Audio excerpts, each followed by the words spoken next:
And you can hear the honks of support, ladies and gentlemen, on this rainy Sunday in Philadelphia, Pennsylvania, day 12 of the Pennsylvania Circumcision Crisis protests. Hello, Brooke Fogel. Hello, Dula Lee in Michigan. And Brooke, we met you a few cities ago. You can see we have a great turnout of local families. Ladies and gentlemen, we're going to talk to everyone. Just let a few more people hop on this live broadcast. We'll go up the street here, and I'm going to introduce you to Rachel. Rachel is here talking to Stephen. And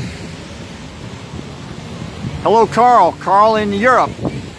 Rachel, thank you. You drove down drove up Richmond, Virginia. Yes. What's that, about a 4-hour drive?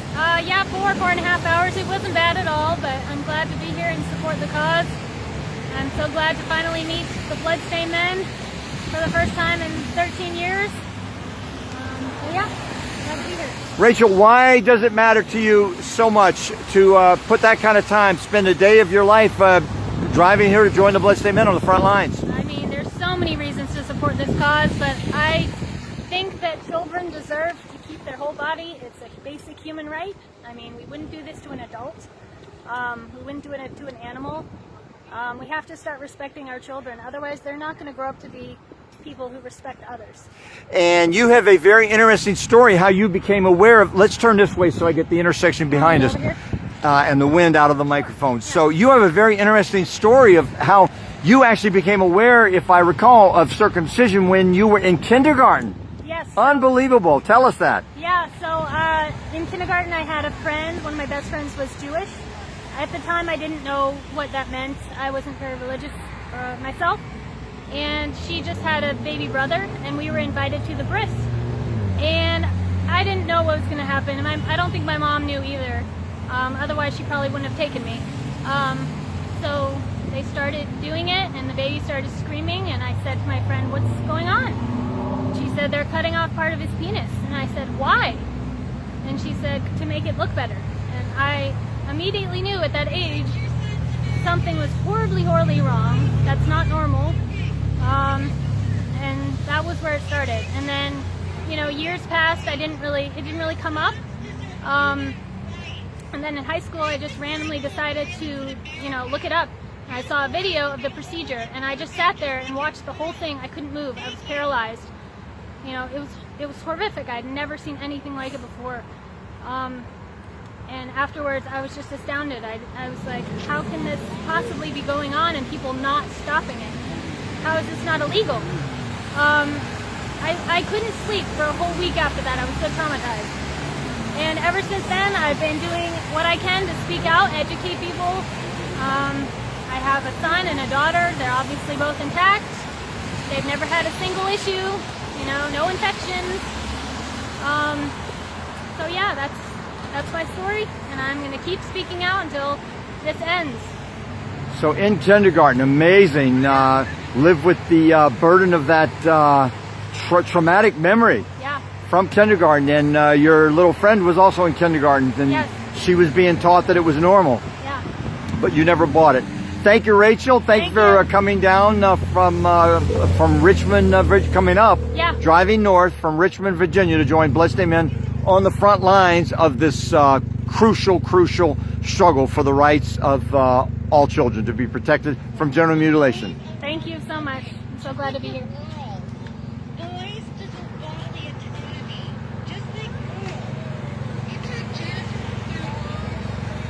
And ladies and gentlemen, I'm very pleased to, we'll give Emily a minute there. Wrestling to get the baby out of the car seat. And here's Emily Oakes Norton and Mike Norton. Chris. Chris Norton, yeah. Excuse me, Chris. Hi. But you have brought your 4 children out here to the Bloodstained Men protest. Yes, absolutely. So when we say Bloodstained Men protests are family friendly, we mean it, don't we? Absolutely, 100%. Did you have any hesitations about coming out and joining us, Chris? No, absolutely not. You guys are doing a great thing out here. So tell our viewers why you're here. Let's turn toward the intersection Okay. so that Yeah, sure. we keep the action in the camera. Well, I mean, I was circumcised as a baby. My mom decided to do that for me, and my wife, when we had our first son, brought the subject up to me, and I said, "Well, I'm willing to support whatever decision you want to make as far as that's concerned." And then she explained to me what happens when you're circumcised, and I decided that it was okay to not circumcise our first boy and then our second one. And you're getting a lot of hearts across the screen now, by the way. Oh yeah, our viewers are loving your statement. Great. I feel bad for anybody who's circumcised now, and I just want to do what I can to help with this whole system. It's so unfair. It is. It really is unfair. And really, I mean, when I was growing up, we were always taught that circumcised was the right way to go. And I remember even making fun of a fellow child who was not circumcised, and right around 6th grade or so. And me and my buddies were all, and he wasn't, and we actually laughed at him. And I feel so bad for that now, because that poor guy, he just wasn't circumcised, and he was the outsider of the group. And now it's well, he should have been the norm and not us. So I do feel bad for that, and I do feel bad for him, and I don't want anybody else to be harmed in this way. And as a dad, you have now 2 sons? 2 sons. And you can't even begin to imagine doing something that no, absolutely not. Cruel. No, it's cruel and depraved. It is. It really is. It's just, it makes no sense to put a baby who's just come out of the womb through that sort of trauma to now all of a sudden you're snipping parts of him off because it's pleasant or whatever. And I just don't agree with that at all. Thank you, Chris. You want to introduce us to your family now? Absolutely, absolutely. So, ladies and gentlemen, Chris and Emily have... Cora. This is, say it again. Cora. Spell her name. Cora. Cora. Cora, C-O-R-A. And that's... Matilda. Matilda, and I met Matilda earlier, and I think you said you call her Tilly. Her name is Tilly. And you're Emily. I'm Emily Norton, and this is our son Oakley. And Oakley was out here several years ago with us when you all came out. 2 years ago, he was in that little stroller, and now he's a walker. That very stroller. Yep. Very strong. And then your daughter's on the corner. We'll go meet your daughter. Let me talk to you. Let me talk to you first, though. Okay. Chris, remind me to talk to Alex on our way out. Is that okay to talk to Alex? Yeah. Emily, how did you become aware of this issue? Well, it's a long story, but basically I had a girlfriend when I was pregnant, Elisa, who said, not to put any pressure or make this awkward, but, circumcision not only isn't it necessary, but most of the world doesn't circumcise their newborn sons. And I said, what? I thought everybody did it.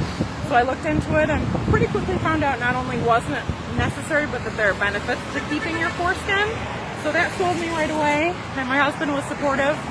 Now we have 2 intact sons. The oldest is actually a 7-year-old, and we haven't had a single issue. None. In these years of raising them with a foreskin, just wash it like a finger, no soap even, and they're fine. So no infections, no nothing. Thank you, Emily. Emily and Chris bringing their family out here to it's not too rainy a day. It's just a little mist. A little bit of mist here and there. Yep. But thank you for joining us here on the front lines. And Chris, you want to bring me down there and let's go meet your daughter. Yep.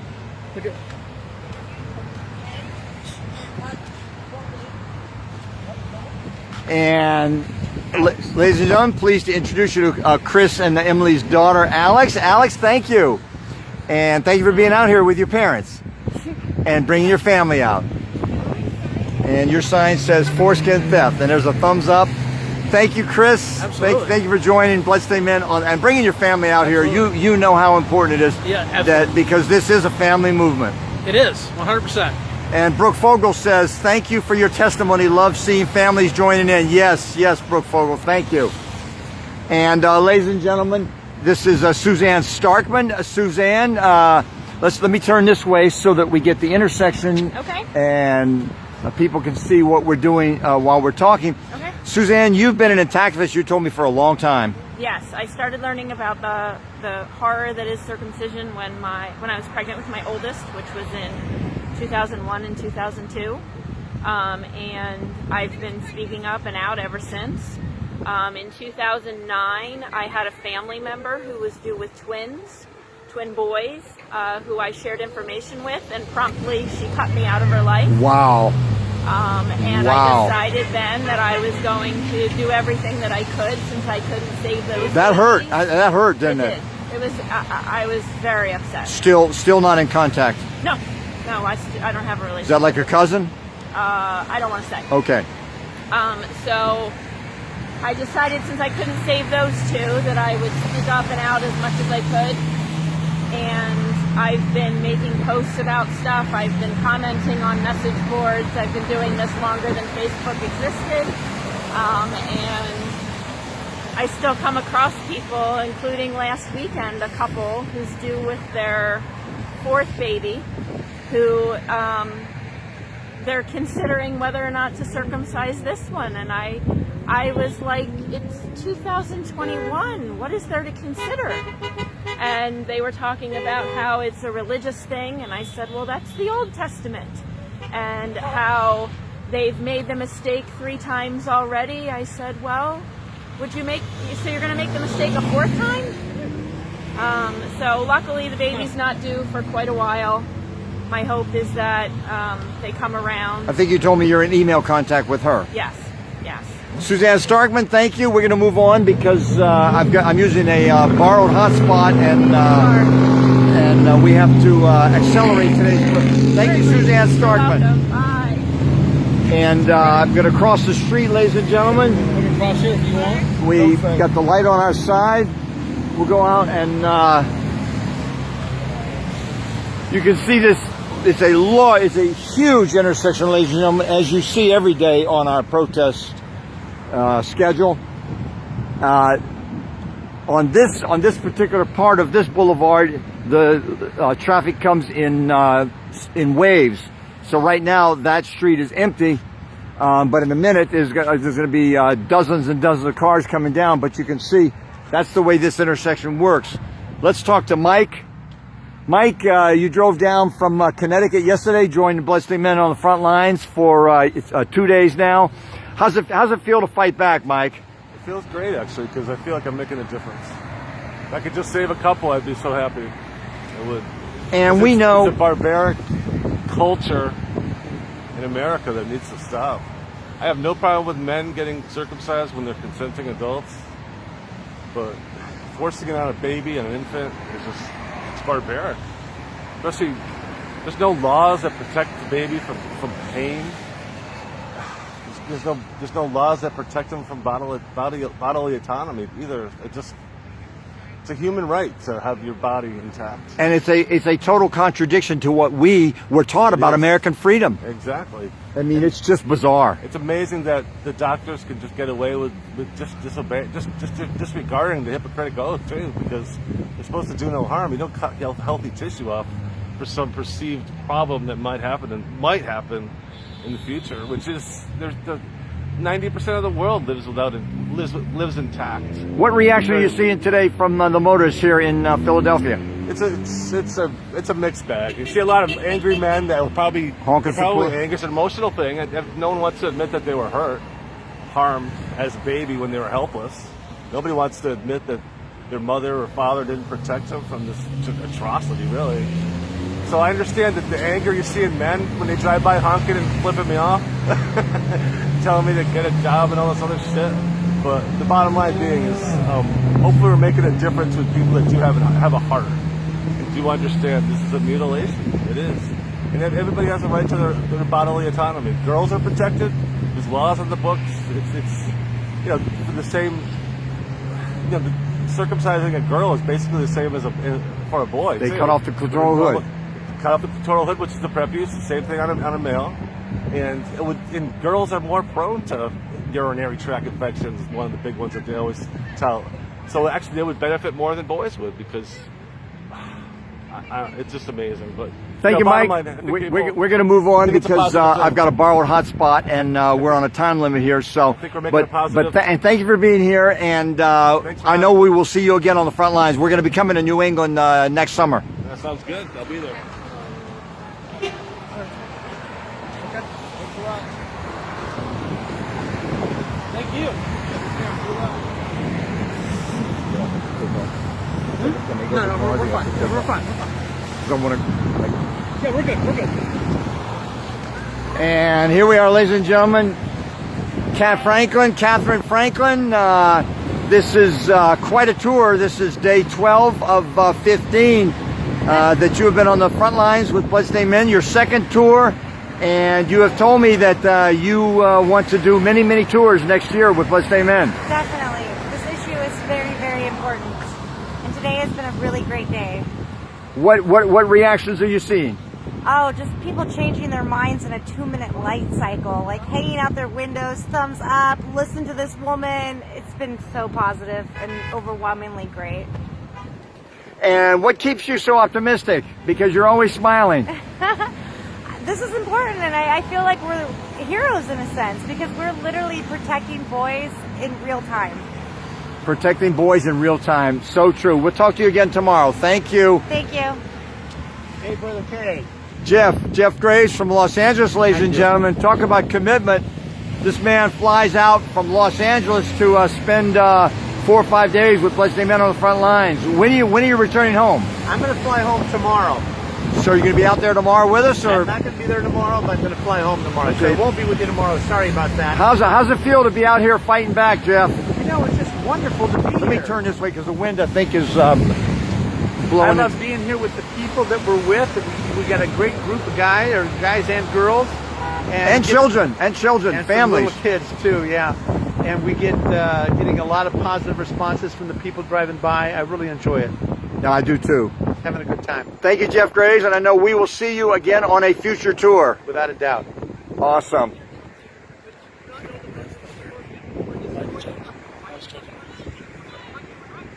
And here's David Atkinson. We may be able to listen in. David Atkinson is having a conversation with a motorist who appears to be, I'm not sure if he's berating him or not. She has announced to me that she is guilty of sexual mutilation of a child's penis. So, she's not very friendly. Okay. It's a natural part. Don't record me. Don't put me on camera. What's the problem, ma'am? My father's a lawyer. If you put me on camera without permission, I'll sue your ass. Okay. I promise. Okay, we are promise. Bloodstained. Let me give you our mailing address for the lawsuit. P.O. Box 73469, Davis, California. And we will look forward to your lawsuit. Thank your dad. Thank your dad for the lawsuit. So, ladies and gentlemen, we now have a lawsuit. This woman will bring a law. Her father is an attorney, and they're going to sue us. Chris, I am really looking forward to that lawsuit because we will win it. It's incredible. I'm glad you saw that. Me too. She was berating David Atkinson there for his sign, and then suddenly got very shy when I showed up with the camera. Yes, absolutely.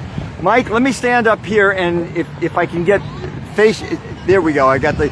You have joined Bloodstained Men for the last week of this tour. Mike, how's it feel to be on the road crew and touring with Bloodstained Men? It feels pretty good. It's nice to do something about it, you know? I gotta say today's pretty cold and wet, and the wind's pretty strong, but it still makes me happy to be out here because I get to actually do something, you know? It's nice. And what are you feeling about the reactions we're seeing here in Philadelphia?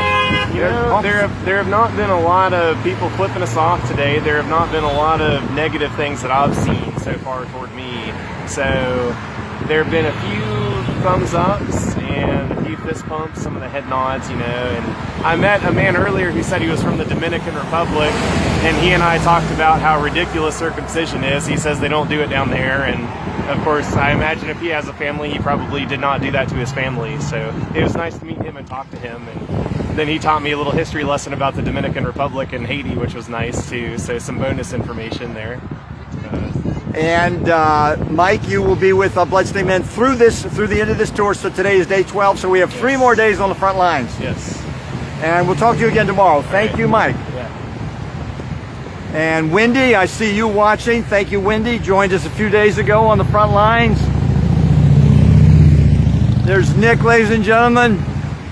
Circumcisers belong in prison. The circumcision industry wants your son. Thank you, Nick. we're going to go out, and here they come with the big sign, the big banner. Jeff and Catherine Franklin are carrying the big banner across the street. I'll get behind them and let you see when the motors are turning. This is what they see. You can see they're coming at the big sign. It's circumcision, cruelty to boys, and you can see how the traffic then backs up at the lights, ladies and gentlemen. I was telling you on the other side of the street how the traffic came in waves, and that's the wave of traffic between the lights there across the street. And you can see we have a number of on the opposite corner where we started. We're going to go around and talk to some more people and then wrap up this live broadcast because I'm on a borrowed hotspot, which I appreciate greatly. Absolutely. But you can see, ladies and gentlemen, this is what Bloodstained Men does. Wendy says I missed the crazy lawsuit threat. Wendy, it will be when this is over, I will save the video and you'll be able to go back and see it. But I gave her our mailing address, and I'll look forward to that lawsuit. We will look forward to that lawsuit, because any lawsuit will bring this issue into the courts, and we would love to get this issue of male genital mutilation into the courts in the United States. Well, I believe there's no escalation of privacy, and when you're in public, so reporting somebody you're not breaking any laws. Right, and she was berating one of the protesters for his signs, so it's fair. Absolutely. It's fair to ask her why. Why? And suddenly she got very shy. Very shy. We've had people flip us off on the front lines, Chris, and when I pull out my camera to get a picture of them, they suddenly get very shy. Well, and then she was recording us, of course, too. He doesn't want to be on camera. But she was recording us as well, too, if you didn't notice that. Yeah, I did. Yeah, I thought that was interesting. Well, hopefully she posts that on social media. I hope so, too. And ladies and gentlemen, this is Stephen. Hey. And I'm going to go over here and see. Stephen, can you turn toward us there? Okay, so you've got, I'm not going to show actually your top poster, because that's the picture that gets people banned on Facebook. Yeah. Circumcision is sexual mutilation. I did not consent. Stephen, you did not consent. Right. It's not right to do that to a man when he's a child. Yeah, it was forced on me when I was a baby. So, yeah, I was violated. I think I was violently raped, assaulted, invaded. Well, thank you for being out here, Stephen. You came out from Indiana, and I know that you're going to have to be returning home tomorrow. Yeah. You're going to be out here with us tomorrow, or you got to head home in the morning? I think I could come to tomorrow morning, yeah. Great, wonderful. All right, we'll talk to you again tomorrow then. Thank you, Stephen. Right, and ladies and gentlemen, we've just about done the revolution of this intersection. We'll stop and talk to Luke Artanis, but you can see the traffic coming in waves now, just as I told you how it happens. This is such a complex intersection with so many, it's just amazing. It appears to be only the crossroads of Grant Avenue and Roosevelt Boulevard, but there are multiple lanes for each of these highways. It's just or certainly for Roosevelt.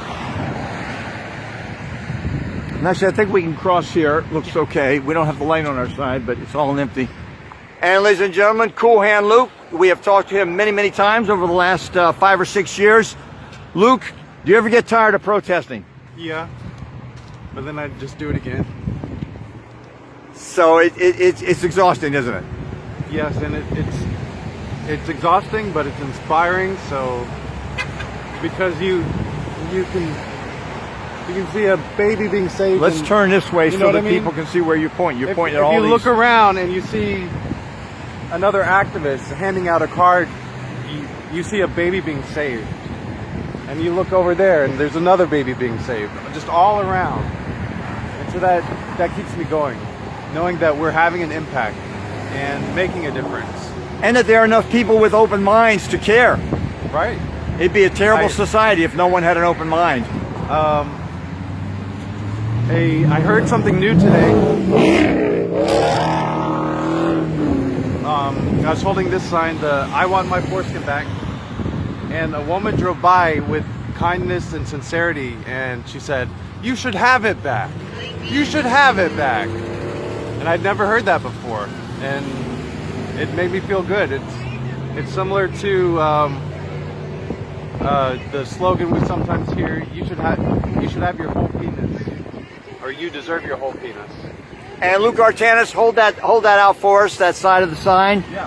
And you have actually gone viral in any number of social media posts with that very sign and that very pose. And you've actually, a lot of those posts ridicule you, don't they? Yeah. That's fine. How do you feel about that ridicule? Well, one of the reasons I like this sign a lot is because it explains to people that we are survivors of genital mutilation, because otherwise they assume that all of us here are intact, and they'll pull up and say, "Are you circumcised?"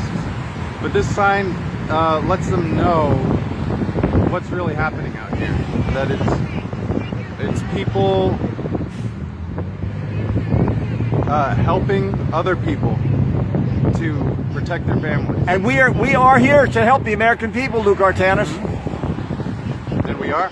And we'll talk to you again tomorrow, Luke Artanis, from the front lines of this struggle for human rights in the United States. Thank you, Luke Artanis. Thank you, Luke.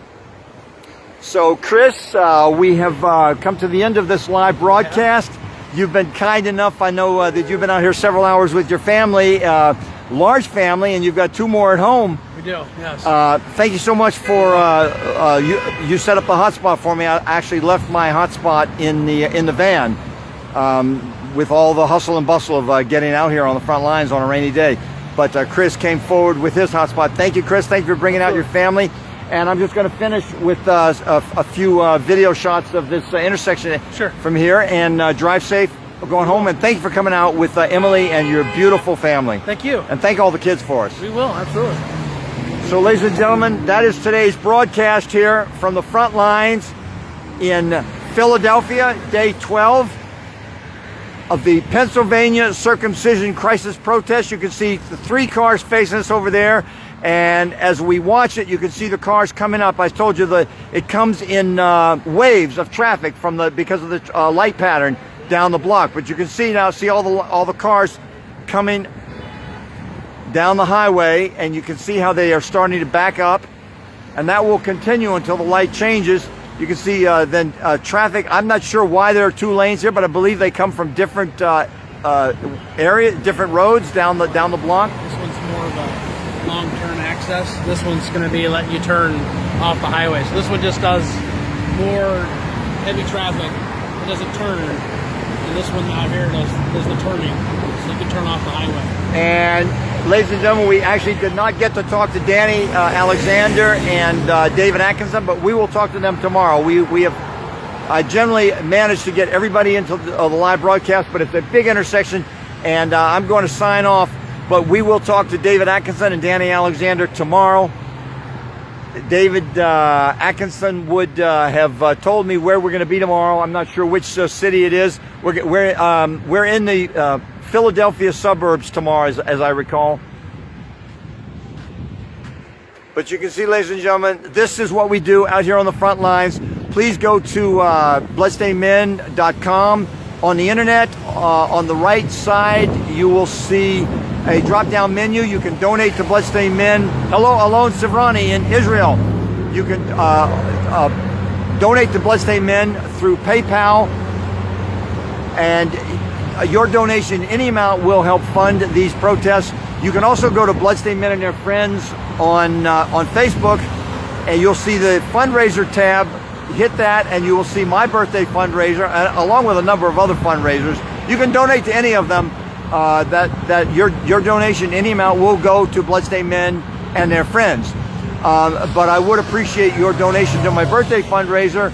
My birthday is on October 22nd, and every dollar goes to fund these protest tours across the United States. So thank you, ladies and gentlemen. Signing off here from Philadelphia, Pennsylvania. I will see you tomorrow for day 13.